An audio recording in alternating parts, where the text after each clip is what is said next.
Hello दोस्तों, तो कैसे हैं आप सब। आज हम आपको बताने वाले हैं कक्षा 10 की बोर्ड परीक्षा में पूछे जाने वाले प्रश्न। खंड काव्य। खंड काव्य हर साल बोर्ड परीक्षा में पूछा जाता है और यह अलग अलग राज्यों के लिए प्रयुक्त होता है और हमारे यूपी बोर्ड के लिए मुक्तिदूत को ही करना पड़ता है, मुक्तिदूत को ही करना होता है। मुक्तिदूत गांधी जी के बारे में बताया गया है।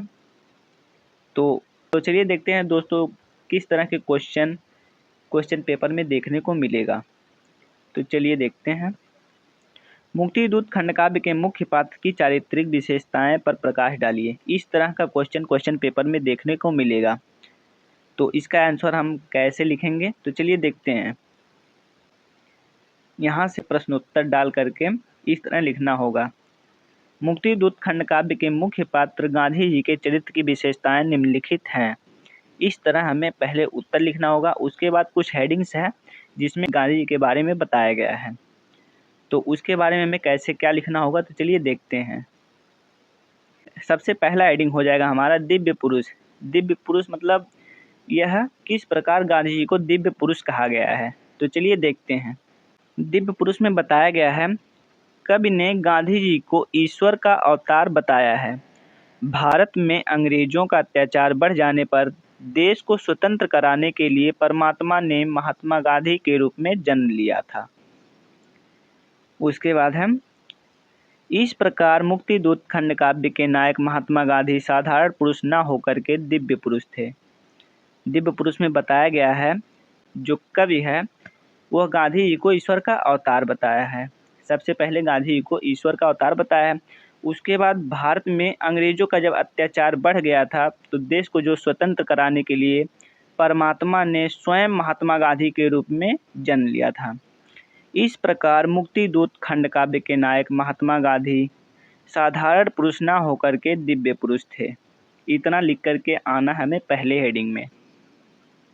उसके बाद हमारा दूसरा हेडिंग हो जाएगा हरिजन उद्धारक। हमें इसमें क्या लिख करके आना है, तो चलिए देखते हैं। गांधी जी असहाय और दलितों के सहायक थे।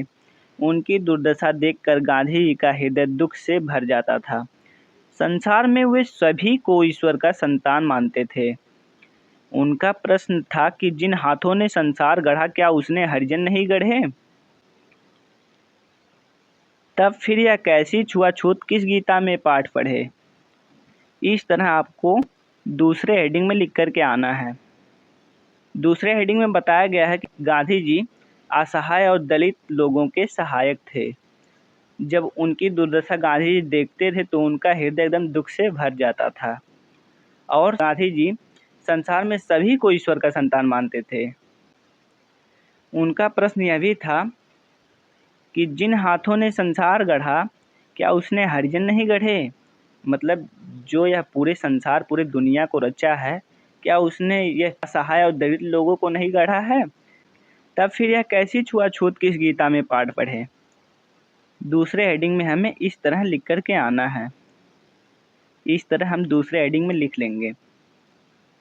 उसके बाद हमारा तीसरा हेडिंग हो जाएगा हिंदू मुस्लिम एकता के समर्थक। यह हमारा तीसरा हेडिंग हो जाएगा। इस तरह हम तीसरा हेडिंग डाल करके आएंगे और उसमें हम लिखेंगे गांधी जी सांप्रदायिक बैर भाव के कट्टर विरोधी थे। उन्होंने स्वतंत्रता संग्राम में हिंदू मुस्लिम दोनों को साथ लिया था। उन्होंने हिंदू और मुस्लिम एकता का अथक प्रयत्न किया था। इस तरह हम तीसरे हेडिंग में लिख करके आ जाएंगे। और तीसरे हेडिंग में बताया गया है कि गांधी जी सांप्रदायिक बैरभाव के कट्टर विरोधी थे। उन्होंने देश को आज़ाद कराने के लिए हिंदू और मुस्लिम दोनों को साथ लिया था और वे हिंदू और मुस्लिम को एक करने के लिए बहुत अत्यधिक प्रयत्न किया था। तो इस तरह हम तीनों हेडिंग लिख करके चले आएंगे। और अगर आप इस तरह लिख देते हैं तीनों हेडिंग को तो आपको 3 नंबर एकदम पूरे मिल जाएंगे। मैं भी पिछले साल कक्षा 10 में सेम इसी तरह लिख करके आया था और मुझे 3 नंबर एकदम पूरे मिल गए। आपको इस तरह लिख करके आना है और इस तरह अगर आप लिख देते हैं तो आपको 3 नंबर मिल जाएंगे। तो चलिए दोस्तों, आप इसे याद कर लीजिएगा, अच्छे से रट लीजिएगा और याद करके जाइएगा, अच्छे से लिखिएगा। और अगर आपकी हैंड राइटिंग थोड़ी सी भी अच्छी हो तो थोड़ा हेडिंग डाल करके अच्छे से लिखिएगा, आपको पूरे नंबर मिल जाएंगे। तो थैंक्स दोस्तों, अगर वीडियो पसंद आए तो प्लीज़ वीडियो को लाइक कर दो और चैनल को सब्सक्राइब कर दें। साथ में बेल आइकन को भी प्रेस कर दो ताकि मेरे हर नए वीडियो का नोटिफिकेशन आपको मिल सके। जय हिंद।